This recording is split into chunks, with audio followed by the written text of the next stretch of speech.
বিশ্ববিদ্যালয়ে ছাত্র শিবির সমর্থিত ডাকসুর মেয়াদ আছে 4 মাসের কিছু বেশি সময়।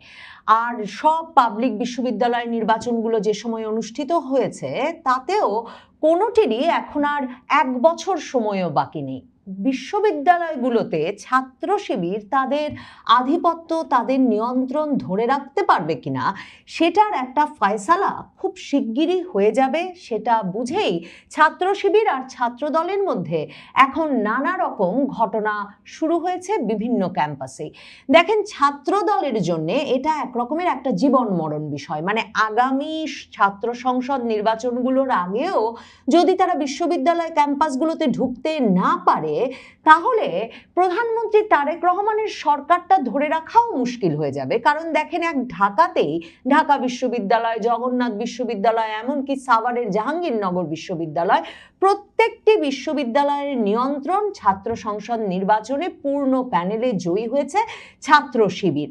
ছাত্র শিবিরের জন্য যেমন এখন এই নিয়ন্ত্রণ ছেড়ে দেওয়ার কোনো উপায় নাই, কারণ জামায়াতে ইসলামী নিয়ন্ত্রণ ছেড়ে দিয়ে দেখেছে, মানে সংসদ নির্বাচন হতে দিয়েছে, তারেক রহমানকে সরকারে বসতে দিয়েছে, একটা জাতীয় সরকারের স্বপ্ন দেখেছে, ভেবেছে 70টির কিছু বেশি আসন ভাগাভাগিতে সংসদে যেমন তারা পেয়েছে এমন পার্সেন্টেজেই বা এরকম একটা ভাগাভাগিতেই তারা সকল ক্ষমতার কেন্দ্রের সকল কিছুতে ভাগ করে নিতে পারবে। কিন্তু তারেক রহমান সরকার ক্ষমতায় আসার পরেই তারা টের পেয়েছে বিশ্ববিদ্যালয়গুলোর উপাচার্য থেকে শুরু করে কোনো জায়গায় কোথাও, মানে বাংলাদেশ ব্যাংক বলুন বা কোনো জায়গায়, তারা কোথাও কোনো আধিপত্য ধরে রাখতে পারছে না।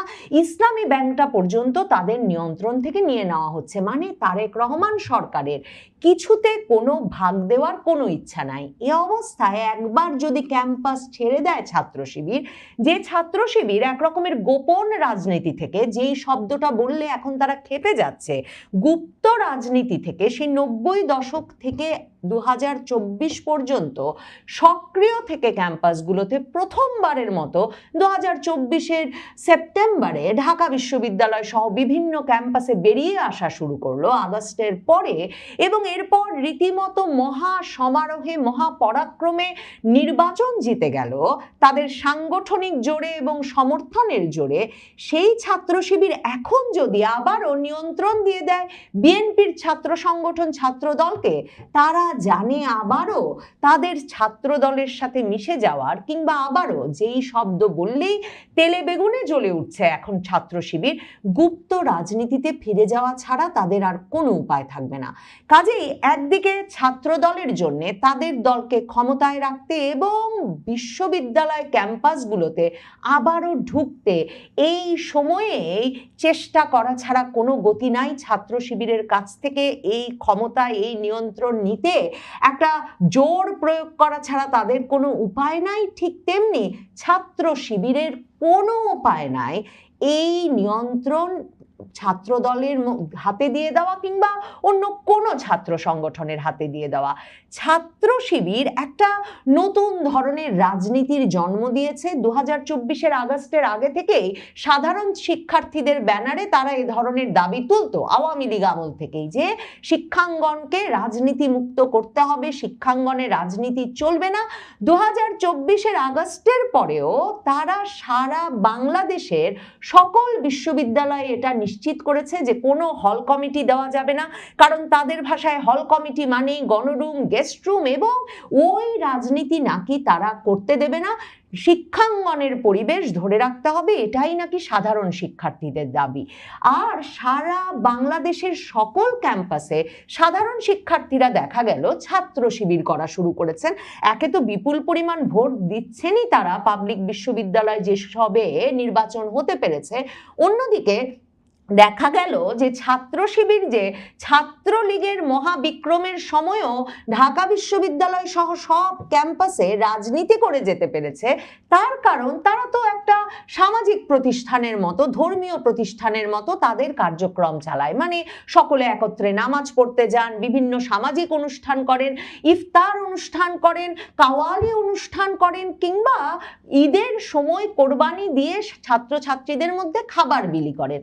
এসবকে যেহেতু রাজনৈতিক কর্মকাণ্ড বলবার উপায় থাকে না, কাজেই ছাত্র শিবিরের মডেলে কিংবা জাতীয় ছাত্রী সংস্থা, যেটাও কিনা মহাপরাক্রমে ঢাকা বিশ্ববিদ্যালয় সহ বিভিন্ন ক্যাম্পাসে বেরিয়ে এলো, ছাত্রদল, ছাত্রলীগ, ছাত্র ইউনিয়ন কেউ নাকি টের পায় নাই, ছাত্র শিবির, ছাত্রী সংস্থা সব ঢাকা বিশ্ববিদ্যালয়ে চলতে পেরেছে, কারণ তারা প্রত্যেকে সামাজিক সংগঠনের মতো করে কাজ করেছে। এখনো এই দাবির মুখেই কিন্তু সারা বাংলাদেশের কোনো ক্যাম্পাসে ছাত্রদল 2024-এর 5ই আগস্ট আওয়ামী লীগের পতন হওয়ার পরেও ঢুকতে পারে নাই।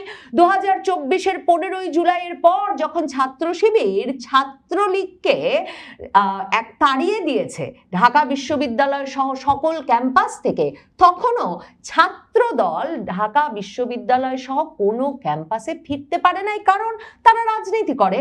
ছাত্র শিবির এবং সাধারণ শিক্ষার্থীরা রাজনীতির বিরুদ্ধে। এসব কারণে এখন নানা রকম ঘটনা নানা ক্যাম্পাসে ঘটছে। ঢাকা বিশ্ববিদ্যালয়ে যে ঘটনাটা ঘটে গেছে বৃহস্পতিবার রাতে, সেটা সারা বাংলাদেশে শিরোনাম হয়েছে।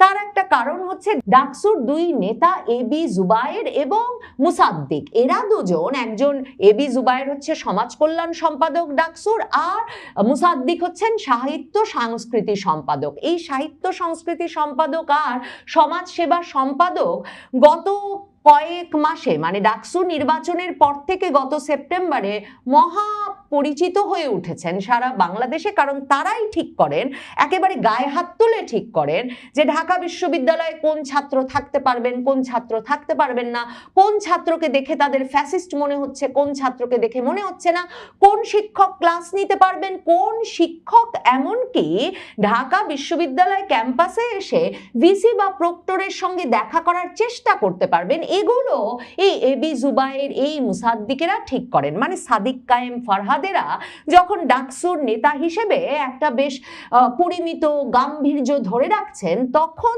তাদের যে পেটোয়া বাহিনী তারা তৈরি করেছেন, যারা মানে রাগে উন্মত্ত, ক্রুদ্ধ সবসময়, কারণ তারা তো ফ্যাসিবাদের বিরুদ্ধে লড়াই করে দেশে গণতন্ত্র কায়েম করেছেন। কাজেই সেই দুজন নায়ক মুসাদ্দিক আর জুবায়েরকে নাকি ছাত্রদলের নেতাকর্মীরা পিটিয়েছে শাহবাগ থানার ভেতরে এবং বাইরে, এই হচ্ছে অভিযোগ।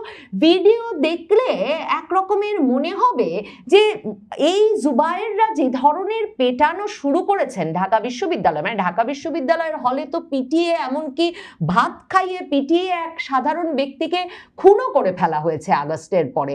তো যে ধরনের পেটানো ঢাকা বিশ্ববিদ্যালয়ে এই জামানায় শুরু হয়েছিল, তাতে মুসাদ্দিক এবং জুবায়েরকে যেভাবে পরিমিতভাবে মারা হয়েছে বলে মনে হচ্ছে, মানে তারা যেরকম সুস্থ আছেন, তারা যেভাবে নিজেরাই হাঁটছেন, অভিযোগ করছেন, মুসাদ্দিক হাসপাতালে গিয়ে আবার কবিতা লিখে ফেসবুকে স্ট্যাটাস দিয়েছেন, তাতে এই মার আসলে তাদেরকে দিলেন। প্রথমে দেখে আসি জুবায়ের এবং মুসাদ্দিক ঠিক কি ধরনের বক্তৃতা বিবৃতি রাখেন এবং তারা কি ধরনের একটা ভয়ের রাজ্য কায়েম করেছিলেন ঢাকা বিশ্ববিদ্যালয়ে। আর এটাও খুব গুরুত্বপূর্ণ যে এরা আদৌ ছাত্রদলের সাথে কোনো সহাবস্থানের রাজনীতি চান কিনা, নাকি ছাত্রদলের সঙ্গে তারা একটা সংঘর্ষের রাজনীতি চান। তারেক রহমানের বিষয়ে যে ভাষায় তারা কথা বলছেন, সেটা কি ছাত্রদল বা বিএনপি মেনে নিলে তাদের পক্ষে রাজনীতিতে টেকা সম্ভব হবে? ক্যাম্পাসে পোস্টার টানিয়ে নিয়ে চলে যাও, যদি ধরতে পারি কোনো সময় কুত্তার মতো পিটাবো, বিসমিল্লাহ বলে শুরু করবো, সদাকালুল আজিম বলে শেষ করবো পিটানো, খোদার কসম কুত্তার মতো পিটাবো। এটা তোর বাপ তারেক রহমানের জন্য করাচিত হইতে পারে, তোদের জন্ম করাচিত হইতে পারে। গুপ্ত যদি কেউ হয়ে থাকে সেটা তারেক রহমান গুপ্ত। তারেক রহমান মুস্তালেখা দিয়ে পালায় গেছে দেশ থেকে, লন্ডন পালায় গেছে। মুসাদ্দিক দেশ থেকে পালায় নাই। ডাকসুতে যারা ছিল তারা কেউ দেশ থেকে পালায় না, তার প্রত্যেকের দেশে ছিল এবং ফেসিবাদের বিরুদ্ধে লড়াই করেছে। আর যদি কেউ পালিয়ে